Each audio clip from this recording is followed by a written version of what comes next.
Novel berjudul Rumah Tanpa Jendela ditulis oleh seorang penulis bernama Asma Nadia dan pertama kali diterbitkan pada tahun 2011 oleh PT Kompas Media Nusantara dan diterbitkan kembali pada tahun 2020 oleh penerbit Republika di Jakarta. Novel berjudul Rumah Tanpa Jendela ini dikembangkan dari cerpen karya Asma Nadia yang berjudul Jendela Rara dan memiliki tebal sebanyak 215 halaman. Novel ini sangat cocok dibaca oleh semua kalangan usia, baik usia yang masih duduk di bangku sekolah dasar maupun usia yang sudah dewasa. Karena novel ini memiliki nilai-nilai kehidupan yang realistis dengan tema yang sangat sederhana.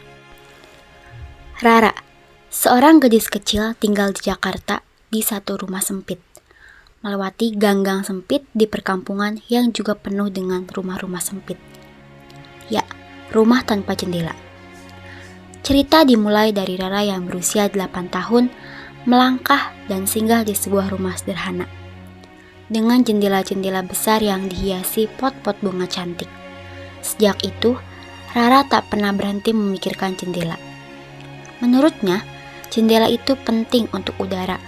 Tapi, semua orang mengatakan bahwa jika ingin udara, Rara tinggal membuka pintu lebar-lebar. Di dalam buku ini terekam respon seorang ibu ketika anaknya bercerita tentang mimpinya.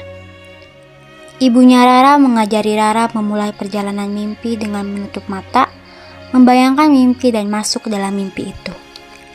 Namun, keesokan harinya, kaki kecilnya berlari riang tak sabar. Di jalan tanah becek, senandung lirih tak surut dari mulut anak perempuan itu. Meski beberapa kali langkah yang tergelincir karena genangan air hujan. Sebuah kantong plastik hitam di tangannya terasa hangat dan berbau sedap nasi rendang untuk ibunya dan adiknya. Akhirnya terbeli. Ketika tiba, dia tak menemukan sosok ibu yang biasa menantinya cemas.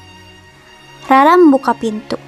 Terdengar jerit khas saat pintu yang terbuat dari tripleks tipis itu terbuka.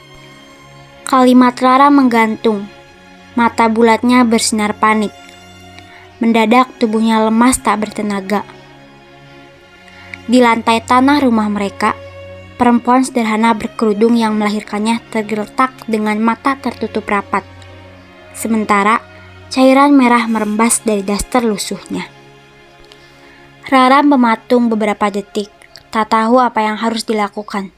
Tangan kecilnya lalu berusaha menyeret ibunya ke kamar.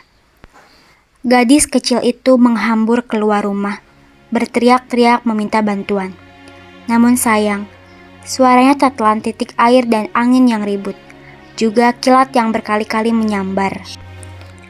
Keesokan harinya, ibunya tertidur di depan rumah dan tak pernah bangun lagi.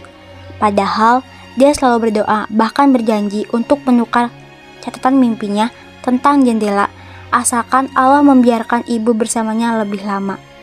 Tapi Allah berkehendak lain. Bu Alia hadir di tengah kehidupan Rara sebagai sosok istimewa yang bisa mengajarinya membaca dan menulis. Fenomena perjodohan juga terlihat dalam cerita di novel ini antara Alia dan Denny. Orang tua mereka berteman dekat, alasan lazim yang digunakan para orang tua dalam hal perjodohan. Alia terpaksa menyetujui perjodohannya dengan Denny. Saat itu, ia hanya tak ingin mengecewakan Abah dan Uminya, mengingat ia anak sematawayang, sekaligus tumpuan harapan di mana tak ada seseorang selain dia yang membahagiakan mereka. Suatu hari, ia memberanikan diri menyampaikan ketidaksetujuannya ke Abah dan Umi tentang perjodohan itu. Namun, respon Abah dan Uminya membuat Alia sangat sedih. Di tempat lain, di perumahan mewah kota Jakarta diceritakan Aldo, anak laki-laki berusia 11 tahun yang sedikit terbelakang. Merindukan seorang teman di tengah keluarganya yang sibuk dengan urusannya masing-masing. Ia anak bungsu dari pengusaha sukses, Pak Syahri dan Nyonya Ratna. Suatu hari, Aldo berkenalan dengan Rara yang saat itu tengah mengojek payung dan terserempet mobil Aldo. Sejak itu mereka menjadi akrab. Lain cerita, saat pesta ulang tahun kakak perempuannya, Aldo membuat kejutan dengan menari di panggung bersama Rara dan teman-temannya. Ternyata, hal itu justru membuat kakaknya malu. Aldo sedih sekali saat kakaknya menyebut dirinya aneh.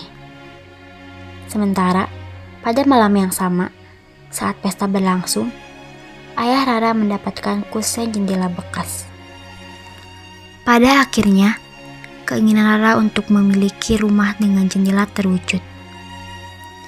Walau dengan jendela sederhana, namun ia tetap bersyukur.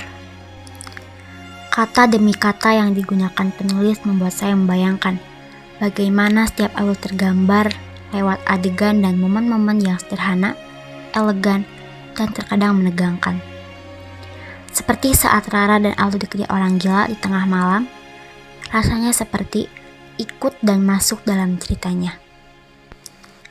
Selain itu, adegan di mana ibu Rara meninggal, pembaca seakan-akan terjun dan ikut merasakan bagaimana ditinggal seorang sosok yang paling berharga dalam hidup.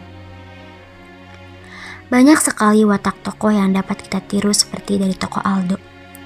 Kita bisa belajar bagaimana memperlakukan seorang anak yang berkebutuhan khusus. Tak jarang kita cenderung membeda-bedakan dan memandang rendah seorang anak. Seperti Aldo, bahkan terkadang malu jika kita mempunyai anak yang berbeda. Kita seperti diingatkan bahwa sesempurna apapun sebuah keluarga, ada hal yang mewarnai dan melengkapi kesempurnaan itu. Layaknya kehadiran Aldo dalam keluarganya. Sedikit sekali typo atau salah ketik di novel ini. Namun saya sempat merasa bingung dengan alur yang lompat-lompat saat membacanya. Alangkah lebih bagus jika penulis tak tiba-tiba membahas satu orang atau satu kejadian yang berbeda di tengah cerita. Lantaran alur ceritanya yang inspiratif, cerpen Jendela Rara yang terbit pada Januari 2011 menjadi produk ekranisasi yang mengalihkan atau mengubah karya seni dari satu wahana ke wahana lain. Dalam hal ini, sebuah cerpen telah diadaptasi menjadi film layar lebar dengan judul yang sama. Tergambar jelas perbedaan yang mencolok antara dua strata kelompok masyarakat di Jakarta. Si kaya dengan sikap ketidakpastiannya, sedangkan si miskin dengan ketidakberdayaannya. Dalam novel ini juga ditemukan cerita tentang perjuangan meraih mimpi, persahabatan, cinta, dan komedi. Itulah review novel Rumah Tanpa Jendela versi saya.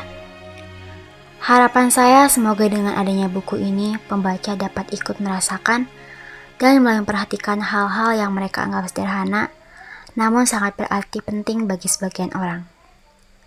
Karena terkadang, kita tak menyadari bahwa yang kita miliki adalah yang paling berharga dalam diri kita. Selain itu, harapan saya juga semoga buku-buku terbitan Republika tidak hanya mencerahkan wawasan pembaca, tetapi juga semakin menumbuhkan minat baca masyarakat Indonesia. Terima kasih.